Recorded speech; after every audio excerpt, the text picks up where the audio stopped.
السلام علیکم. اعوذ باللہ السمیع العلیم من الشیطان الرجیم من ہمزہ ونفخہ ونفثہ. بسم اللہ الرحمن الرحیم.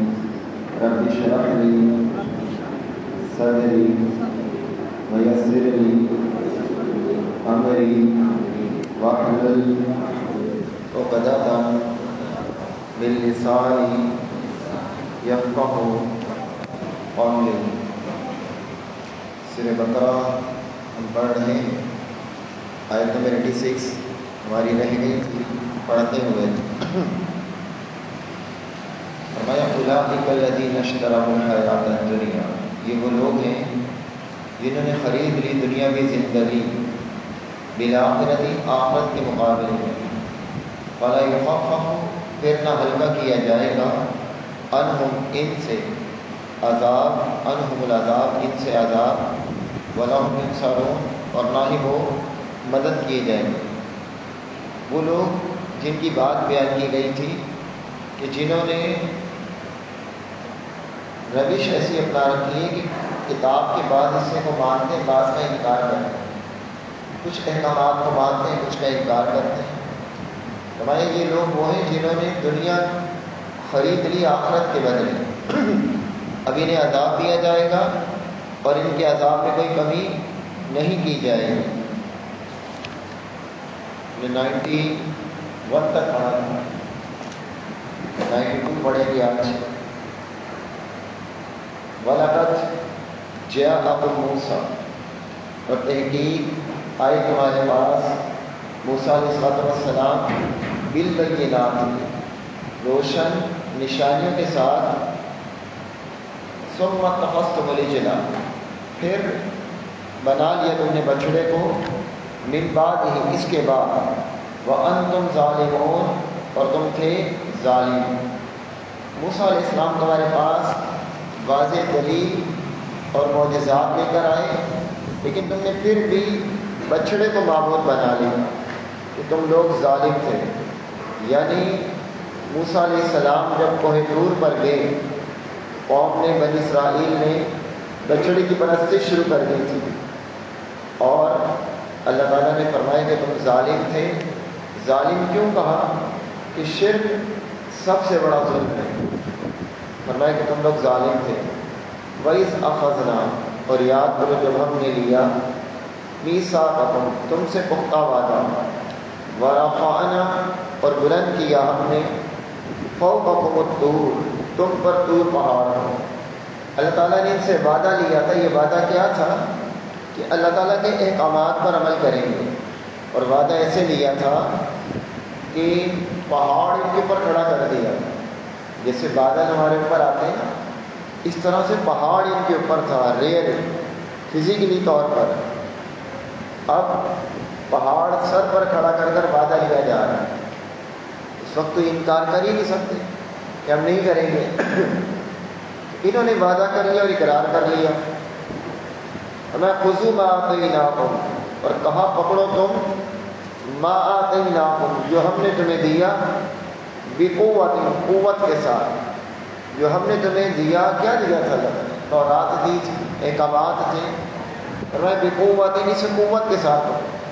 قوت کے ساتھ پکڑنے کا مطلب یہ نہیں کہ اس کو مضبوطی سے پکڑ لو. ہم نے قرآن کو یوں مضبوطی سے پکڑ لیا، قوت کے ساتھ کے گرے نہیں، بلکہ جو احکامات ہیں ان احکامات پر مضبوطی کے ساتھ عمل کرو. ان احکامات کو نظر انداز نہ کرو، ان احکامات کو ہلکا نہ سمجھو. اور فرمایا واسمعوا، اور سنو. پکڑو، مضبوطی کے ساتھ پکڑو اور سنو. واسمعوا، اس لفظ پر غور کریں. اللہ فرماتا سنو. جب ہمیں کوئی قرآن سناتا ہے نا، تو یہ ہمارے لیے رحمت کا باعث ہوتا ہے، اور سننے سے کیفیت کچھ اور پیدا ہوتی ہے. ابھی آپ اگر بیٹھ کے پڑھیں گے نا، کوئی کتاب پڑھ رہے ہوں گے، وہ کیفیت پیدا نہیں ہوتی جو ایک مدرس آپ کو سنا رہا ہوتا ہے، سنتے وقت جو کیفیت پیدا ہوتی ہے. تو سننا یہ پہلا اسٹیپ ہے. آپ سنیں گے تو عمل کریں گے. کچھ لوگ ماشاءاللہ جتنے چلاک اور ہوشیار اپنے آپ کو سمجھتے ہیں، وہ کہتے ہیں سننے کی ضرورت ہی نہیں. وہ سننا ہی نہیں چاہتے۔ اصل میں سننے کے بعد کچھ نہ کچھ تبدیلی آتی ہے، وہ اپنے آپ کو یہ ہوشیاری اور چالاکی سمجھتے اپنی کہ وہ سننا ہی نہیں چاہتے۔ اللہ تعالیٰ فرماتا ہے وَاسْمَعُوا، اور ہمیں بھی فرمایا وَإِذَا قُرِئَ الْقُرْآنُ، جب قرآن پڑھا جائے تو پھر کیا کرو؟ غور سے سنا کرو، خاموش رہا کرو تاکہ تم پر رحم کیا جائے۔ وَإِذَا قُرِئَ الْقُرْآنُ فَاسْتَمِعُوا لَهُ وَأَنصِتُوا، توجہ سے سنو اور خاموش رہو۔ سننا انسان کے کردار کو بدلتا ہے، اور بدلتا کون ہے؟ جو سنے گا، جو مضبوطی سے پکڑے گا۔ اب ہم قرآن سنیں گے، پڑھیں گے، سمجھیں گے، جبھی تو بدلیں گے۔ ہمارے یہاں ایک غلط فہمی ہے لوگوں کے درمیان، وہ غلط فہمی پتہ کیا ہے؟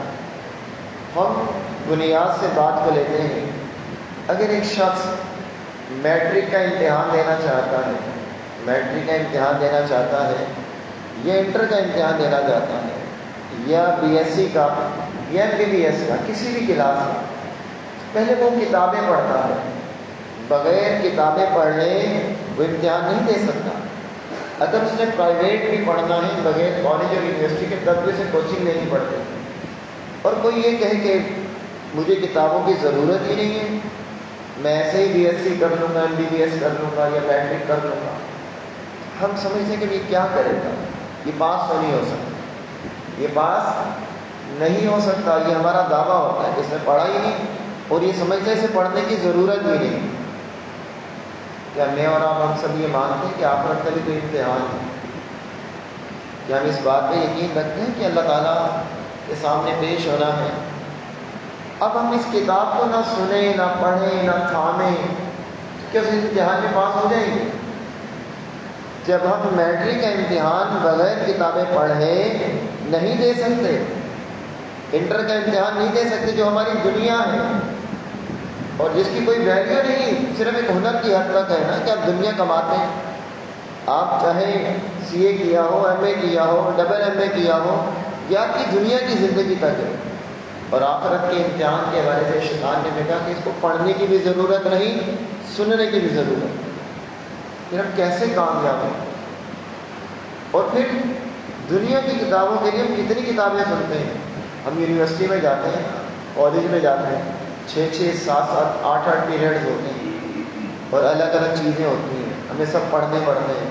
کہیں بایولوجی ہے، پھر بایولوجی کے بھی 2 حصے کر دیے جاتے ہیں، باٹنی ہے، زولوجی ہے، کیمسٹری ہے، میتھ ہے، انگلش ہے، وہ بھی پڑھایا جاتا ہے جس کو ہم پڑھنے نہیں چاہتے، سندھی بھی زبردستی پڑھائی جاتی ہے، لیکن پھر بھی ہم پڑھتے ہیں۔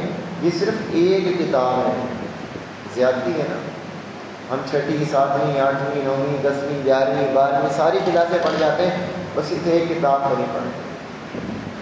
ہم انگلش ہماری مادری زبان نہیں ہے، لیکن ہم انگلش سیکھنے کے لیے بڑی کوشش کرتے ہیں، بولتے ہیں فلاں جگہ چلے جاؤ، فلاں جگہ چلے جاؤ، فلاں لینگویج میں چلے جاؤ، ہمیں انگلش آ جائے گی۔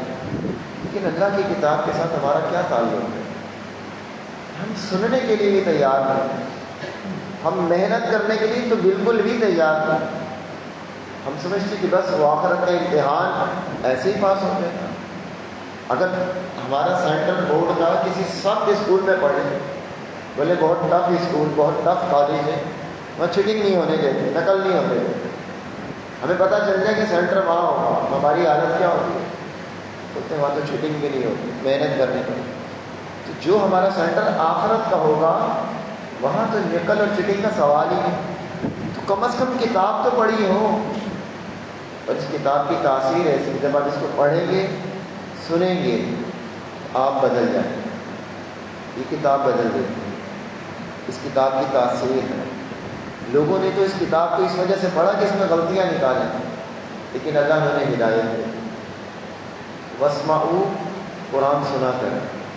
جہاں کوئی درس قرآن ہو، قرآن کی کوئی محفل ہو، قرآن کا خلاصہ ہو، قرآن کے ساتھ تعلق ہو، تو سننا چاہیے۔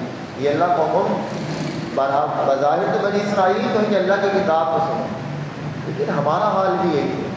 ہمارے یہاں پہ ریموٹ ہوتے ہیں، ٹی وی چینل چل رہے ہوتے ہیں، کئی قرآن کی تلاوت اور ترجمہ آ گیا، مجھ سے وہ آیت بھی مکمل سننا پسند نہیں کرتے، بولتے ہیں ہٹا دو اسے، آگے اور پیچھے کرتے ہیں۔ ہم اللہ کی کتاب کے ساتھ کیا کر رہے ہیں؟ جو یہودیوں نے کیا تھا کیا وہی کر رہے ہیں؟ ہم نے تھاما کیسے مضبوطی سے؟ ہم اسے سنتے ہیں، اسے توجہ سے سنتے ہیں۔ قالوا سمعنا، انہوں نے کہا کہ ہم نے سن لیا۔ ایسے لوگ یہاں بھی ملیں گے، کہاں ہمیں پتہ سر، ہم جانتے ہیں سر، آپ قرآن بتائیں، ہمیں پتہ ہے۔ ایسے لوگوں کا کردار کیا ہوتا ہے؟ وَعَصَيْنَا، پھر وہ نافرمانی کرتے۔ اگر سننے والے ہوتے تو نافرمان نہ ہوتے۔ نافرمانی وہی کرتا ہے جس کی توجہ اللہ کی کتاب کے ساتھ نہیں ہوتی۔ یہودیوں نے کہا کہ سمعنا وعصینا، ہم نے سنا اور نافرمانی کی۔ آج ہمارا کردار بھی ایسی ہے۔ ابھی کوئی بات ہمیں پتہ چل بھی جائے، ہم اٹھ کے جاتے ہیں، قرآن پڑھ کے بند کرتے ہیں، پھر ہم کرتے کیا ہیں؟ یہودیوں والا کام یا صحابہ والا کام؟ سمعنا وَأَطَعْنَا، پتہ کس نے کہا تھا؟ سورہ نور میں ہے، صحابہ نے کہا، وہ انہوں نے کہا کہ ہم نے سن لیا اور مان لیا۔ سمعنا، ہم نے سنا، وَأَطَعْنَا، اور ہم نے مان لیا۔ یہودیوں نے کہا تھا سمعنا وعصینا، ہم نے سنا اور ہم نے نہیں مانا۔ لوگ فخر کرتے ہیں، فخر سمجھتے ہیں کہ ہم انکار کر رہے ہیں، ہمارے لیے فخر کا باعث ہے۔ وَأُشْرِبُوا، اور وہ پلا دیے گئے۔ اشربو کا مطلب ہوتا ہے پلا دیے گئے، انڈیل دیا گیا۔ جب آپ پانی پیتے ہیں، بہت زیادہ پیتے ہیں، پیاس لگی ہو تو 1 گلاس 2 گلاس 3 گلاس، بولتے ہیں اب گنجائش نہیں، اب پیٹ بھر گیا، اب بالکل گنجائش نہیں۔ اسی طرح محبت بھی ہوتی ہے۔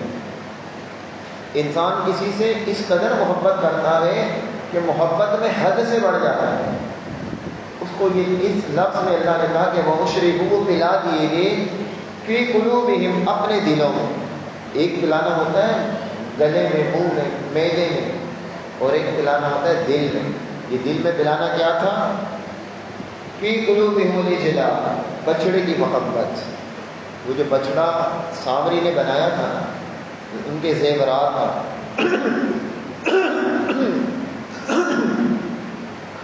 اس بچڑے کی محبت میں اس قدر غرق ہو گئے کہ وہ سمجھتے تھے کہ یہی ہمارا معبود ہے۔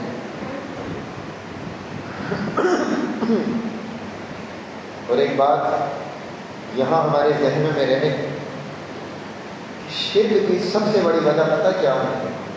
کیا ہے شرک کی سب سے بڑی وجہ؟ کون بتائے؟ کس کے علم میں یہ بات ہے؟ کوئی ذہن میں نقطہ یہ پائے؟ محبت۔ شرک کی سب سے بڑی وجہ محبت ہے۔ جو غیر اللہ کی محبت ہمارے دل میں آ جاتی ہے نا، اللہ سے بڑھ کر، وہ شرک کا سبب بنتی ہے۔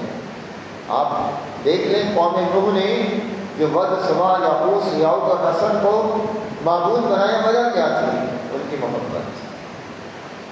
عیسائیوں نے عیسیٰ علیہ السلام کو اللہ کا بیٹا قرار دے کر عیسیٰ علیہ السلام کی عبادت شروع کر دی، وجہ کیا تھی؟ محبت۔ آج بھی آپ دیکھتے ہیں اگر لوگ بعض صحابہ کے متعلق کچھ ایسا عقیدہ رکھتے ہیں تو محبت میں غلو کی وجہ سے انہیں معبود بنا دیتے ہیں، انہیں مشکل کچھا سمجھ کے پکارنا شروع کر دیتے ہیں، ان کے نام کی نظر و نیازیں دیتے ہیں۔ وجہ کیا ہوتی ہے؟ دل میں ان کی محبت ہوتی ہے، اور آپ ان کے خلاف بات کریں وہ سننے کے لیے تیار نہیں۔ ابراہیم علیہ السلام نے جب قوم کے بت توڑے تھے، قوم نے کیا کہا کہ اپنے معبودوں کی مدد کرو۔ وہ کس وجہ سے کہا تھا؟ کہ محبت کی وجہ سے۔ جبکہ ایمان والوں کے لیے کیا ہے؟ والذین آمنوا اشد حبا للہ۔ سورہ بقرہ میں انشاءاللہ آگے آئے گا کہ ایمان والوں کو سب سے زیادہ محبت اللہ سے ہوتی ہے، سب سے بڑھ کر اللہ سے محبت ہوتی ہے، کیونکہ اللہ ہمارا رب ہے۔ جب یہ محبت ہو جائے گی، پھر آپ اللہ کی جب عبادت کریں گے تو آپ کی عجیب لذت آئے گی۔ نبی علیہ السلام کی دعا کی محبت کے حوالے سے، اللہم انی اسألک حبک وحب من یحبک والعمل الذی یبلغنی حبک اللہم اجعل احب الیک من مالی ونفسی واہلی۔ اے اللہ مجھے اپنی محبت عطا کر، اور اس کی محبت عطا کر جس کو تجھ سے محبت ہے، اور مجھے ایسے عمل کی محبت دے جو مجھے تجھ تک پہنچا دے. من نفس و اہلی و مالی، میرے نفس سے میرے مال سے بڑھ کر مجھے تیری محبت چاہیے. اللہ کی محبت ایمان والوں کو سب سے زیادہ ہوتی ہے، اور مشرکین کو کس سے ہوتی ہے؟ اپنے اپنے معبودوں سے. یہ آپ چیک کر سکتے ہیں، شرک کو چیک کرنے کا آسان سا طریقہ کہ آپ کو محبت کس سے زیادہ ہے، اللہ سے یا جس کے نام کی نظر نیاز ہے، یا جس کو پکار ہے، جس کو مشکل کشا سمجھنا. تو ان کے دلوں میں بھی تھی قلوبہم الجرا، ان کے دلوں میں محبت بیٹھ گئی تھی بچڑے کی. کس وجہ سے؟ بکفرہم، ان کے کفر کی وجہ سے. یہ کفر بھی تھا اور شرک بھی تھا. قل بالزمان، کہہ دیجیے بری ہے وہ چیز، یأمرکم، کہ حکم کرتا ہے تمہیں، بہی ایمانکم، اس کا تمہارا ایمان، ان کنتم مؤمنین، اگر ہو تم مومن. وہ اپنے آپ کو مومن سمجھتے تھے، اپنے آپ کو ایمان والا سمجھتے تھے. اللہ نے فرمایا کہ تمہارا ایمان، اگر تم مومن ہو تو تمہیں بری چیز کا حکم دیتا ہے. یہ بچڑے کی محبت دل میں رکھو، یہ ایمان نہیں ہے. تم اپنے آپ میں، اپنے ذات میں، اپنے گمان میں دعوے کرتے رہو کہ ہم مومن ہیں. اگر تم مومن سمجھتے ہو تو تمہارا ایمان تمہیں بری چیز کا حکم دے رہا ہے. یہ ایمان نہیں ہے، کفر ہے. اللہ کو چھوڑ کر بچڑے کو معبود بنایا جائے اور پھر اس کی محبت دل میں بٹھا دی جائے. اسی وجہ سے مشرک اپنے معبودوں کو چھوڑنے کے لیے تیار نہیں ہے. ان کے دل میں ان کی محبت بہت ہوتی ہے، وہ محبت کی وجہ سے چھوڑنے میں تیار نہیں ہے. کل امکان، کہہ دیجیے اگر ہے، لکم، تمہارے لیے، لکم الدار، گھر، الآخرۃ، آخرت و آخرت کا، ان اللہ، اللہ کے ہاں، خالصۃ، خالص طور پر، من دون الناس، سوائے اور لوگوں کے. فتمنوا الموت، تو تم تمنا کرو موت کی، ان کنتم صادقین، اگر ہو تم سچے. اگر یہ آخرت کا گھر تمہارے لیے ہے.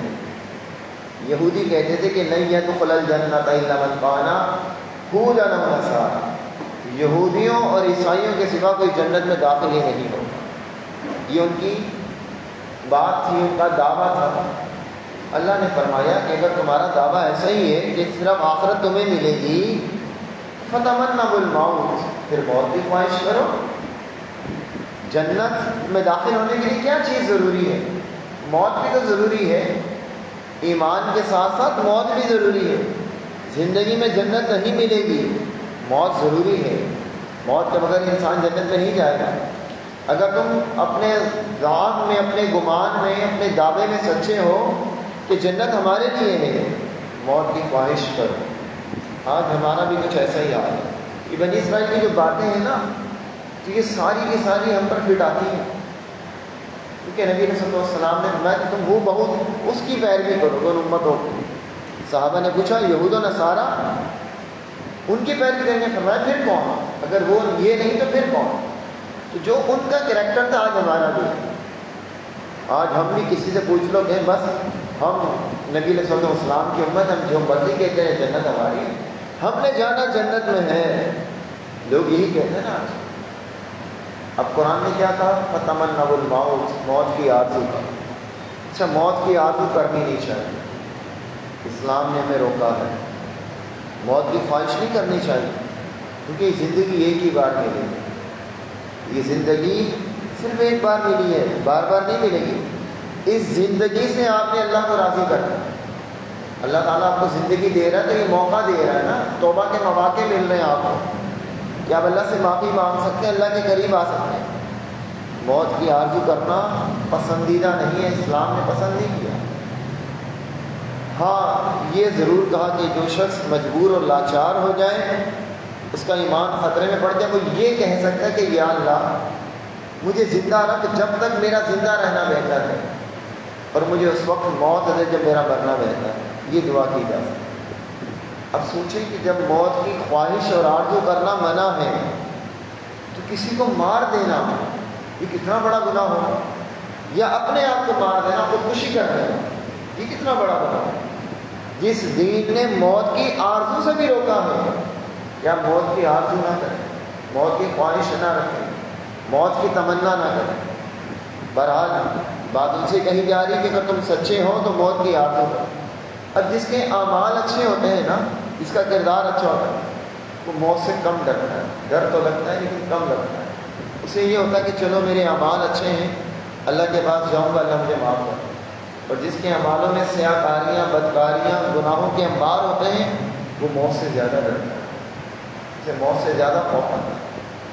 موت کا خوف ہر ایک کو ہوتا ہے، لیکن اعمال کے اعتبار سے کسی کو کم اور کسی کو زیادہ. میں ولن یتمنوا، وہ ہرگز نہیں تمنا کریں گے موت کی، ابداً کبھی بھی، بما قدمت، بسبب اس کے جو آگے بھیجا، ایدیہم، ان کے ہاتھوں نے، واللہ علیم بالظالمین، اور اللہ خوب جاننے والا ہے ظالموں کا. اللہ نے فرمایا کہ وہ موت کی تمنا نہیں کریں گے. عبداللہ بن عباس کہتے ہیں کہ اگر یہودی موت کی تمنا کر لیتے ہیں نا، جسے اللہ نے کہا تھا کہ موت کی تمنا کرو، ایک یہودی بھی زمین پر باقی نہ بچتا، اللہ سب کو موت دے گا. یہ جو اگلی آیت ہے نا، یہ قرآن پر ایک دلیل ہے کہ قرآن اللہ کی کتاب ہے. کافروں کے لیے، مسلمان تو مانتے ہیں، کافروں کے لیے اس میں بہت بڑی دلیل ہے کہ قرآن اللہ کی کتاب ہے. پتہ کیا؟ یہ آیت جب نازل ہوئی، یہ سورت جب نازل ہوئی تو مدینے میں یہودی تھے نا، یہودی آس پاس بھی تھے. اللہ نے فرمایا وَلَن يَتَمَنَّوْهُ أَبَدًا، یہ موت کی آرزو کبھی بھی نہیں کریں. اللہ نے کہا نا موت کی آرزو کبھی بھی نہیں کریں گے. بات کو سمجھیے گا، اس نقطے کو سمجھیں. یہ قرآن کی صداقت کی دلیل ہے. اللہ نے فرمایا کہ یہ موت کی آرزو کبھی بھی نہیں کریں گے. ایک یہودی کھڑا ہو جاتا، کہتا میں مرنا چاہتا ہوں، قرآن جھوٹا ہے. اللہ نے کہا کہ یہ موت کی آرزو نہیں کریں گے. وہ ایک کھڑا ہو کے بھی کہہ دیتا کہ مجھے موت کی آرزو ہے. وہ قرآن کو جھٹلانے کے لیے کہہ دیتا کہ مجھے موت کی آرزو، یہ تو تمہارے قرآن میں لکھا ہے، یہ آرزو نہیں کریں گے، میں آرزو کر رہا ہوں، مطلب یہ غلط ہے، نعوذ باللہ. لیکن کسی ایک یہودی نے بھی یہ بات نہیں کی کہ مجھے موت چاہیے. سمجھ میں آ رہی ہے بات؟ وہ قرآن کو جھٹلانے کے لیے حرفیں استعمال کر رہے تھے نا. اتنا کہہ جاتے کہ ہم موت کی آرزو کرتے ہیں، قرآن میں کہا گیا کہ یہودی موت کی آرزو نہیں کریں گے، ہم کر رہے ہیں، لیکن نہیں کیوں. یہ قرآن کی صداقت کی دلیل اس وقت تھی اور آج بھی. اور آگے آیت میں اللہ نے فرمایا وَلَتَجِدَنَّهُمْ، اور البتہ آپ ضرور پائیں گے ان یہودیوں کو، احرص الناس، زیادہ حریص سب لوگوں سے. کس بات پر حریص ہوتے ہیں زیادہ؟ علی حیات، زندگی پر، ومن الذین اشرکوا، اور ان سے بھی زیادہ حریص الذین، جنہوں نے اشرکوا، شرک کیا. یہ یہودی زندگی پر بڑے حریص ہوتے ہیں. دنیا میں جتنے لوگ ہیں نا سب زندگی چاہتے ہیں، لیکن سب سے زیادہ زندگی پتہ کون چاہتا ہے؟ زندگی سے محبت کون کرتا ہے؟ یہودی. مشرکوں سے بھی زیادہ کرتے ہیں. کتنی کرتے ہیں؟ یودو، چاہتا ہے، ہر یہودی چاہتا ہے، احدہم، ہر ایک ان کا، احدہم، ایک ایک یہودی چاہتا ہے. کیا چاہتا ہے؟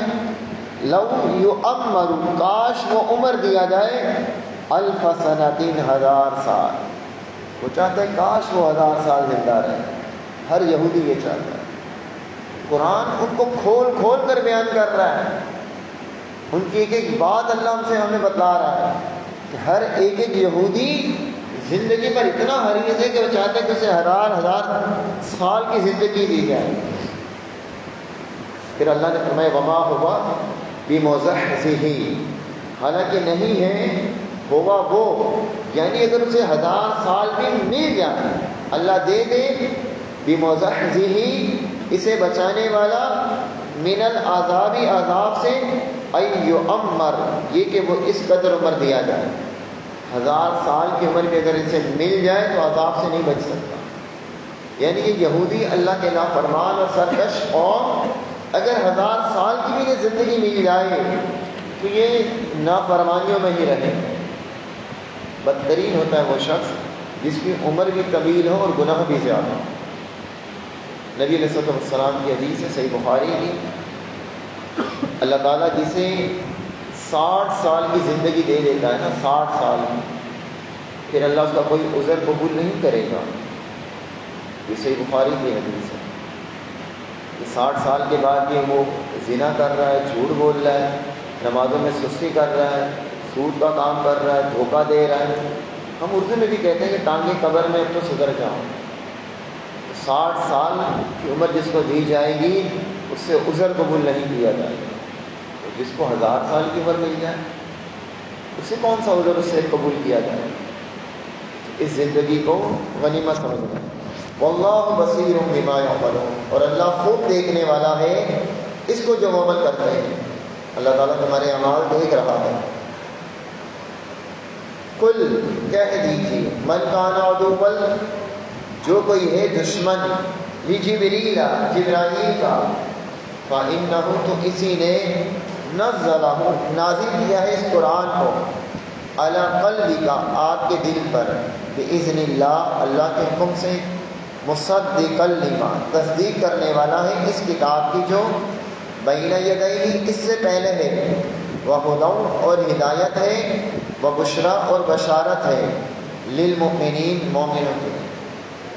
جو جبرائیل کا دشمن ہے آپ بتا دیجیے کہ جبرائیل نے تو یہ قرآن اللہ کے حکم سے نازل کیا ہے، اللہ کے حکم سے لے کر آئے، اور یہ قرآن تمہارے پاس جو کو ہے یعنی تورات اور انجیل اس کی تصدیق کر رہا ہے، یہ کوئی نئی چیز نہیں ہے، اور اس میں ہدایت بھی اور خوشخبری بھی ہے مومنوں کے لیے۔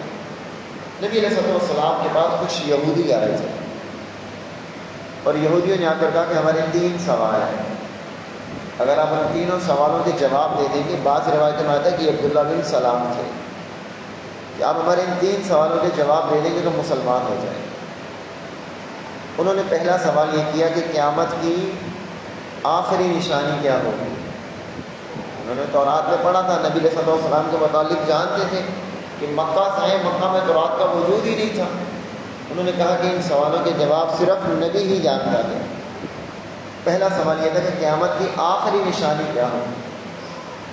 دوسرا سوال یہ تھا کہ جنت میں سب سے پہلے جنتیوں کو کیا کھلایا جائے گا، جنتیوں کو سب سے پہلے کیا کھلایا جائے گا۔ ہم کسی کے گھر مہمان جاتے ہیں نا تو سب سے پہلے کولڈ ڈرنک، شربت، جوس وغیرہ دیا جاتا ہے، جنت میں اللہ تعالیٰ سب سے پہلے کیا دے گا۔ اور تیسرا سوال یہ تھا کہ بچہ ماں یا باپ کے مشابہ کیوں ہوتا ہے، اس کی شکل ماں سے ملتی ہے یا باپ سے ملتی ہے، ایسا کیوں ہوتا ہے۔ اور ان یہودیوں نے کہا کہ اگر آپ ان سوالوں کے مجھے جواب دے دیں گے نا ہم ہی مان لیں۔ نبی علیہ السلام نے فرمایا کہ قیامت کی آخری نشانی ایک آگ ہوگی جو مشرق سے چلے گی اور لوگوں کو ہانک کر مغرب کی طرف لے جائے گی۔ آگ لوگوں کو ہانکے گی، لوگ چلیں گے آگ کے ساتھ ساتھ۔ اور جو دوسرا سوال تھا کہ اہل جنت کا سب سے پہلا کھانا کیا ہوگا، فرمایا مچھلی کی کلیجی ہوگی جو اہل جنت کو کھلائی جائے گی، مچھلی کی کلیجی۔ سب سے پہلے جنت کو اللہ تعالیٰ مچھلی کی کلیجی کھلائے گا، جنت میں سب سے پہلی چیز جو کھلائی جائے گی۔ اور بچہ ماں یا باپ کے مشابہ کیوں ہوتا ہے، فرمایا جس کا پانی غالب آ جاتا ہے اس کا مشابہ بچہ ہوتا ہے۔ یہودیوں نے کہا آپ کے جواب تو صحیح ہیں۔ نبی علیہ السلام نے فرمایا کہ مجھے ابھی جبرائیل نے یہ جواب بتلایا، مجھے جبرائیل نے جواب بتلایا۔ اس پر یہودی مکر گئے، کہا کہ جبرائیل نے بتایا، جبرائیل کو ہم نہیں مانتے، وہ تو بنی اسرائیل پر عذاب لاتا رہا ہے، ہماری پچھلی سابقہ امتوں پر عذاب وہی لے کر آتا تھا، ہم نہیں مانیں گے قرآن کو۔ عبداللہ بن سلام تو خیر مان گئے تھے، انہوں نے میرے واقعہ آپ کو بتایا تھا کہ میرے بارے میں پوچھیں میں کیسا ہوں، میرے باپ کے بارے میں پوچھیں۔ تو صحابہ کے سامنے جب یہ بات ہوئی تو یہودیوں نے کہا بڑے اچھے ہیں، بڑے نیک ہیں، ان کا باپ بھی نیک تھا۔ تو نبی علیہ السلام نے کہا کہ وہ مسلمان ہونے کا ہو ہی نہیں سکتا، سوال ہی پہلے نہیں تو وہ مسلمان ہو گئے۔ عبداللہ بن سلام نے سامنے آ کر کہا کہ میں اسلام لایا ہوں، کہا برا آدمی ہے، اس کا باپ بھی برا تھا۔ بہرحال یہاں بات ہو رہی جبرائیل کی، کہا جبرائیل قرآن لایا پھر نہیں مانا۔ اب کچھ لوگ ایسے ہی ہوتے ہیں، وہ سمجھنے کی حقیقت کیا ہے، دین کیا ہے۔ اب بتانے والا کوئی سلفی ہو، کوئی اہل الحدیث ہو تو کہتے نہیں یہ اہل حدیث بتا رہے، یہ نہیں مانا۔ بات قرآن کی ہو رہی ہوتی ہے لیکن ضد کی وجہ سے نہیں کہا، انہوں نے بھی ضد کی۔ اللہ نے فرمایا کہ من کان عدوا لجبریل، جو دشمن جبرائیل کا، اسے بتاؤ کہ جبرائیل تو اللہ کے حکم سے لایا ہے، جبرائیل کی اپنی مرضی نہیں چلتی۔ جب چاہے جبرائیل جو لے کر آ جائے، عذاب لے آئے، کتاب لے آئے، قرآن لے آئے، تورات لے آئے، ایسا نہیں ہے۔ اگر جبرائیل علیہ السلام قرآن لائے ہیں تو اللہ کے امر سے لائے ہیں، عذاب بھی لاتے ہیں تو اللہ کے حکم سے لاتے ہیں۔ اگلی آیت بھی پڑھنے مضمون مکمل ہو جائے گا۔ فرمایا من کان عدوا للہ، جو کوئی دشمن ہے اللہ کا، وملائکتہ، اور اس کے فرشتوں کا، ورسلہ، اور اس کے رسولوں کا، وجبریل، اور جبرائیل کا، ومیکال، اور میکائیل کا، فإن اللہ، تو بے شک اللہ تعالیٰ، عدو للکافرین، ایسے کافروں کا اللہ دشمن ہے۔ جو اللہ کا دشمن، فرشتوں کا دشمن، رسولوں کا دشمن ہے۔ فرشتوں میں سب آگے تھے نا، لیکن انہوں نے خاص جبرائیل سے دشمنی کا اظہار کیا تھا۔ اللہ نے جبرائیل کا نام لیا کہ جو جبرائیل کا دشمن ہے ایسے کافروں کا اللہ دشمن ہے۔ صحیح بخاری کی حدیث بھی ہے کہ جو اللہ کے کسی ولی کا دشمن ہے اللہ اس کا دشمن ہوتا ہے۔ جو اللہ کے کسی ولی کا دشمن ہے، اللہ کے کسی دوست کا کوئی دشمن ہے، اولیاء اللہ کی دشمنی اگر ہم دل میں رکھیں گے اللہ ہمارا دشمن بن جائے گا۔ اللہ کے ولیوں سے محبت یہ ایمان ہے۔ اب وہاں جبرائیل سے انہوں نے دشمنی کا اظہار کیا، اللہ نے قرآن اتار دیا کہ جو جبرائیل کا دشمن ہے وہ اللہ کا دشمن ہے۔ تو اللہ سے دوستی یہ چاہیے۔ یہودی جبرائیل علیہ السلام کے دشمن تھے، وہ دشمن سمجھتے تھے، اللہ ان کا دشمن۔ اللہ نے کہا کہ پھر اللہ ان کا دشمن ہے۔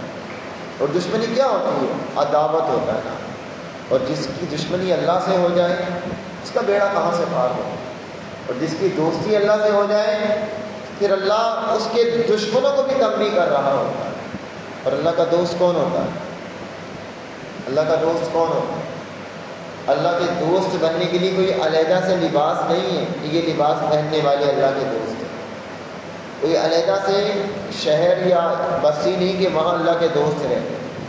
اللہ کا دوست کوئی بھی بن سکتا ہے، آپ بھی بن سکتے ہیں، میں بھی بن سکتا ہوں۔ اس کے لیے اللہ کی بات ماننی ہے۔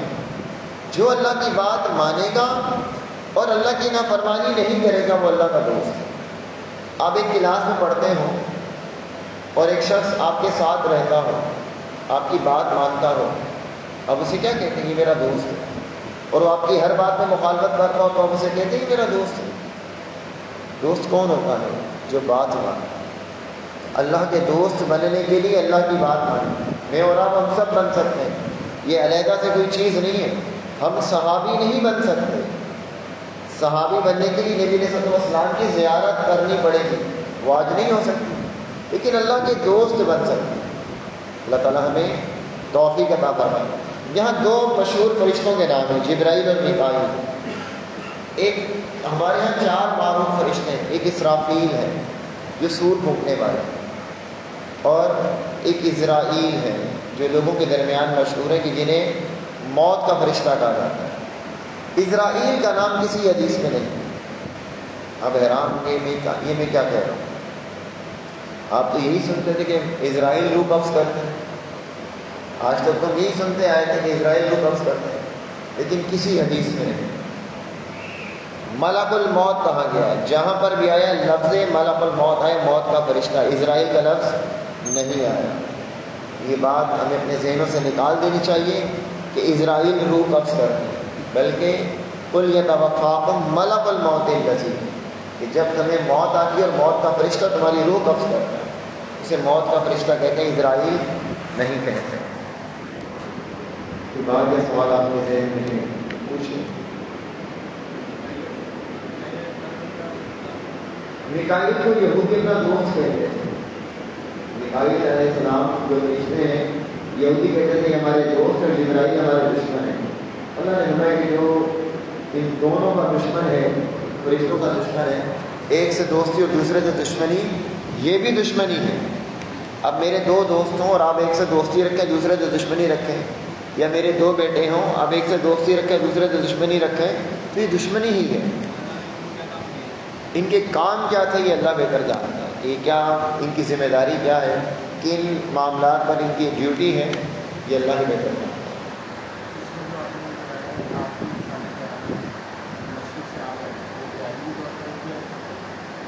حقیقتاً آگ ہوگی جو لوگوں کو ہانکے گی، جسے آپ یوں آج کے دور میں یوں محسوس کر سکتے ہیں، مثلاً یا کونے پہ آگ لگی، اب آگ آگے بڑھ رہی تو ہم آگے بھاگ رہے ہیں، تو لوگ بھاگیں گے، آگ ہانکے گی لوگوں کو۔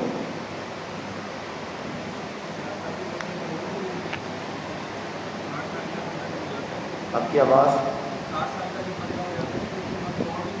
نہیں، توبہ تو قبول ہوتی ہے، اگر وہ مر جائے گا اسی حالت میں تو عذر قبول نہیں ہوگا کہ میں نے اس وجہ سے گناہ کیا، اس وجہ سے میں نے گناہ کیا، اس کے عذر قبول نہیں ہوگا۔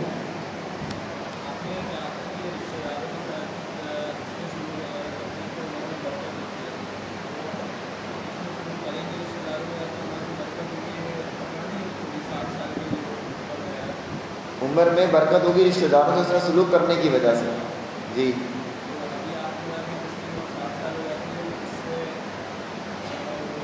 کیا کہا میں نے؟ میری بات میں نے کیا کہا؟ اس کی پکڑ ہوگی؟ نہیں، میں نے یہ جملہ تو نہیں کہا۔ 60 سال میں آپ کو 60 سال تو یاد رہ گیا۔ دیکھیں میں آپ کو بات سمجھاتا ہوں۔ ایک شخص ہے، وہ کلاس میں پڑھتا ہے، نکمہ نالائق ہے۔ اب جب ٹیچر نے اس کو کوئی کام دیا اس نے نہیں کیا، وہی نالائق نکمہ، اب ٹیچر اسے چھوڑ دیتا ہے کہ کل کر کے آ جانا، اس کو رخصت دیتا ہے۔ ایک شخص پرفیکٹ ہے، پریفیکٹ ہے پورے اسکول کا، اب ہیڈ ماسٹر سے کوئی کام دیتا ہے وہ نہیں کرتا، عام بندے کو تو چھوڑ دیا جائے گا، اس کی پکڑ ہوگی؟ یہ پریفیکٹ کو بھی چھوڑ دیا جائے گا، اس کی کیوں ہوگی؟ اس کے پاس عہدہ بڑا تھا، رتبہ زیادہ تھا، وہ زیادہ ذمہ دار تھا۔ تو ایک شخص 20 سال میں مر جاتا ہے، 30 سال میں مر جاتا ہے، 15 سال میں مر جاتا ہے، 50 سال میں مر جاتا ہے۔ اللہ پکڑنا چاہے وہ تو سے بھی پکڑے گا، اس سے بھی حساب و کتاب اس سے بھی ہوگا۔ لیکن ایک شخص 30 سال کا ہے، اس نے اللہ کے سامنے پیش ہوا، اللہ نے اس سے کہا کہ یہ کام کیوں کیا؟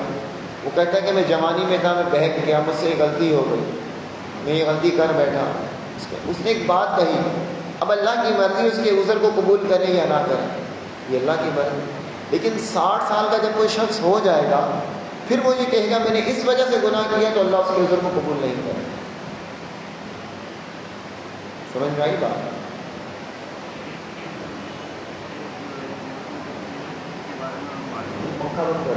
آواز کا کس سمجھ میں؟